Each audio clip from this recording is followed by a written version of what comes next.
안녕하세요, 화이트덕입니다. 지난밤에 있었던 애플 3월 이벤트를 통해서 아이폰 13과 13 프로에 새롭게 추가된 그린 컬러의 소개가 있었고요. A15 바이오닉 칩을 탑재한 보급형 아이폰 SE 모델, 그리고 M1 칩을 탑재한 아이패드 에어의 발표가 있었습니다. 현재 제가 업무용으로 사용하고 있는 2017년 27인치 아이맥을 노후가 돼서 교체를 생각하고 있는데요. 이번 이벤트를 통해서 또 새로운 아이맥 27인치가 소개되지 않을까 내심 기대를 했는데, 떠돌던 루머와 같이 전문가를 위한 맥 스튜디오와 함께 사용할 스튜디오 디스플레이의 발표가 있었습니다. 그래서 오늘은 제가 업무용으로 현재 기변을 생각하고 있는 맥 스튜디오와 스튜디오 디스플레이에 대해서 이런저런 얘기를 한번 해볼까 합니다.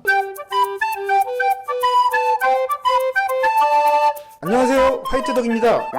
먼저 발표를 통해서 존 아저씨가 얘기했던 표현을 그대로 옮기자면, 이제 M1 칩을 탑재할 맥은 맥 프로만 남았다라고 하는 얘기를 한 것으로 보아 아마도 아이맥 27인치는 단종이 되는 게 아닌가라는 생각을 했었는데요. 실제로 이벤트가 종료된 이후에 공식 홈페이지에 들어가 보니까 아이맥 27인치의 모델이 공식 리스트에서 사라진 것으로 보였습니다. 이 앞에 보이는 맥북 프로 같은 경우에는 지난 영상을 통해서 소개했던 M1 맥스 칩을 탑재한 모델인데요. 실제로 제가 사용을 해보니 당연한 차이겠지만 업무용으로 현재 사용하고 있는 아이맥 27인치 모델, 제가 사양을 꽤 괜찮게 넣어서 구입한 모델이긴 한데요. 그 아이맥보다 월등한 성능을 보여주고 있습니다. 그리고 성능에 대한 부분은 이벤트 영상을 통해서 어느 정도 예상해 볼 수 있을 것 같고요. 앞에 보이는 M1 맥스 칩의 맥북 프로를 통해서 이미 저는 선체험을 해봤기 때문에 사실 영상을 통해서 성능에 대한 부분을 논하기보다는, 다만 저와 같이 업무용으로 아이맥을 사용하고 계시고 이번에 기변을 생각하고 계신 분들을 위해서 주문할 구성을 살펴보면서 개인적인 생각을 얘기해 보도록 할게요. 일단 맥 스튜디오를 보고 느꼈던 첫인상은 두 가지 정도가 있었는데요. 칩에 대한 설명을 봤음에도 맥미니와 유사한 디자인 때문에 뭔가 고성능의 느낌이 들지는 않기는 하더라고요. 실물을 보면 멋들어진 부분이 있기 때문에 또 느낌이 다를 거라고 생각이 들기는 합니다. 그리고 두 번째는 오래전 스티브 잡스가 애플에서 나가고 넥스트라고 하는 회사를 만드는 이후에 출시했던 넥스트라고 하는 컴퓨터, 그리고 다시 애플로 복귀해서 그 넥스트 컴퓨터를 모델로 또 출시했던 큐브에 대한 인상을 크게 받았습니다. 그때 당시에도 큐브는 단독 모델로 모니터를 별도로 구입했어야 하는 그런 구성이 이번 맥 스튜디오와 스튜디오 디스플레이 구성하고 굉장히 유사한 부분이 있는 것 같더라고요. 그래서 그때 받았던 느낌이 살짝 들어오기도 했고, 넥스트 컴퓨터의 오마주나 큐브의 오마주가 아닌가 뭐 이런 생각이 들긴 했습니다. 이번 맥 스튜디오를 보면서 성능 외에 포트가 충분히 많이 갖춰져 있어서 굉장히 만족스럽긴 합니다. 현재 사용하고 있는 27인치 아이맥에 포트의 확장을 위해서 별도의 액세서리를 구입해서 사용하고 있는데요. 그런 추가 액세서리를 구입할 비용을 줄일 수 있을 것 같습니다. 그럼 현재 제가 사용하는 환경에서 어떤 모델을 구입할지, 어떻게 구성할지 한번 살펴보도록 할게요. 현재 맥 스튜디오의 구성은 맥스 칩과 울트라 칩으로 구성이 두 개로 나눠지고 있습니다. 예를 들자면 일반형과 고급형쯤 보이는 그런 구성이고요. 이전 아이맥 기준으로 얘기해보면 아이맥과 아이맥 프로 정도의 급을 나누는 정도로 볼 수 있을 것 같습니다. 사실 저는 디자인을 업무로 주로 하고 있는데요.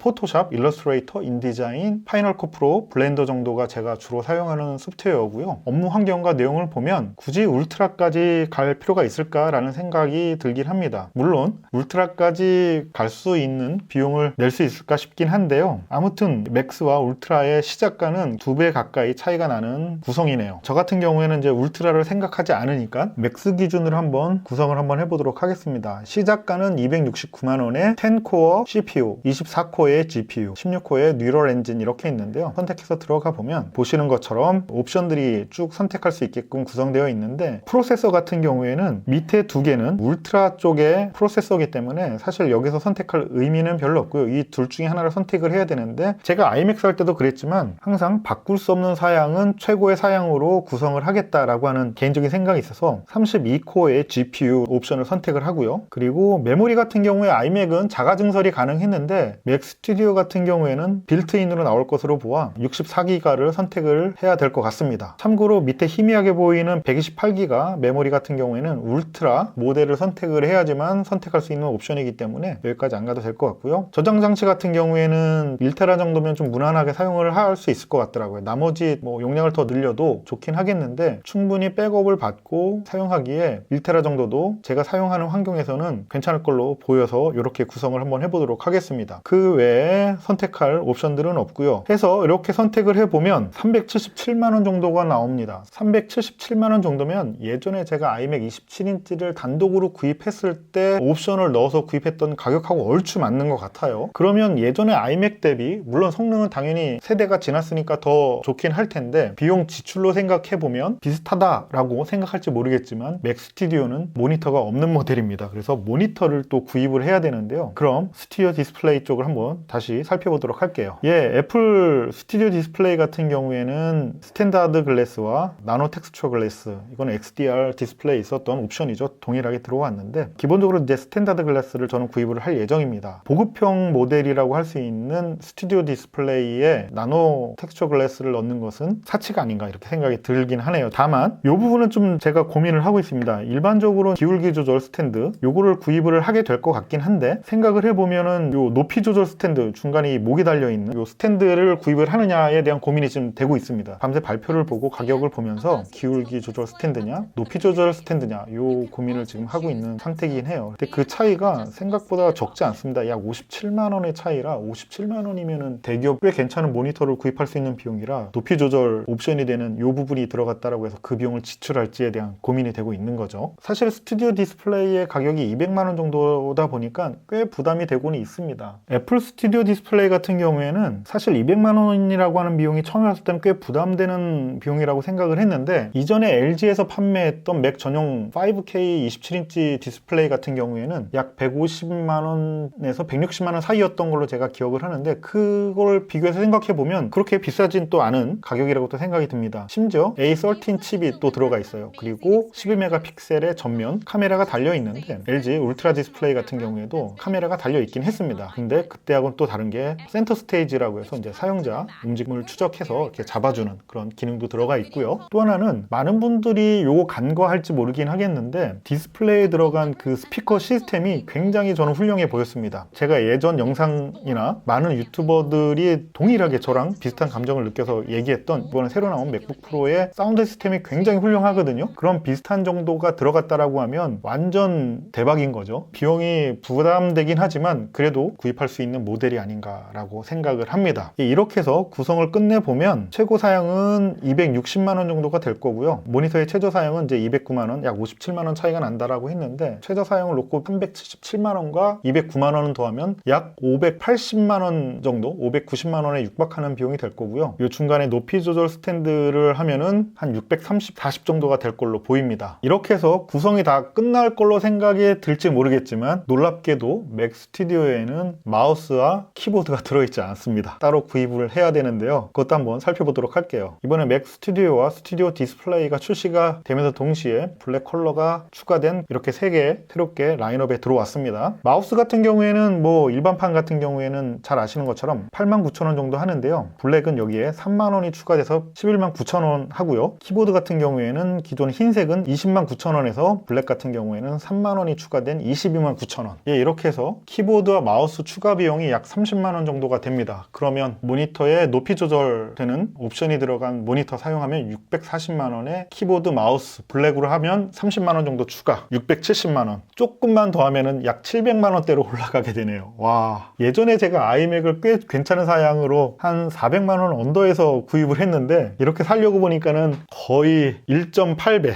정도의 비용이 드네요. 이전 구입 대비 굉장히 많은 비용을 감수해야 될 것 같습니다. 아, 머리 아파. 뭐 여기서 비용을 더 줄인다라고 해도 어쨌든 600만 원대까지는 뭐 충분히 나오는 상황이 될 걸로 보입니다. 이렇게 해서 선택한 구성을 정리해 보면 많게는 거의 700만 원에 육박하는 비용, 그리고 적게는 600만 원 초반의 비용, 이렇게 구성을 해볼 수 있을 것 같습니다. 이전에 아이맥 구입했을 때보다 대략 한 1.8배, 7배 정도의 비용이 더 들어가네요. 한 370만 원, 400만 원 안쪽에서 다 구입됐던 게 이제는 이제 600만 원 초반대까지 넘어가는 비용을 들여야 꽤 괜찮은 준수한 사양을 할 수 있을 걸로 보이니까 부담스럽네요. 굉장히 부담스럽긴 합니다. 예, 이렇게 해서 저처럼 기존의 아이맥을 사용하시면서 이번에 새롭게 발표된 맥 스튜디오와 스튜디오 디스플레이로 기변을 생각하시는 분들, 생각하시는 데 도움이 될지 모르긴 하겠지만 어찌됐든 이전보다 비용이 올라가는 것은 피하지 못할 것으로 보이고요. 다만 사양을 어느 정도 맞춰서 가격을 조금이라도 낮춰볼까 하는 생각이 좀 들긴 합니다. 예, 이렇게 해서 오늘 영상은 여기까지 하도록 하고요. 혹시 모르겠습니다. 한국에 공식적으로 판매가 오픈되면 제가 주문을 넣을지 아마 넣겠죠. 예, 넣게 되면 배송을 받고 언박싱을 아마 찾아볼 수 있을 걸로 보입니다. 잊지 말고 구독과 좋아요 꼭 눌러주시면 고맙겠습니다. 그럼 다음 영상으로 찾아뵙도록 하고요. 오늘은 여기까지 하도록 하겠습니다. 감사합니다. 다음에 또 봐요. 좋아요와 구독 부탁드립니다.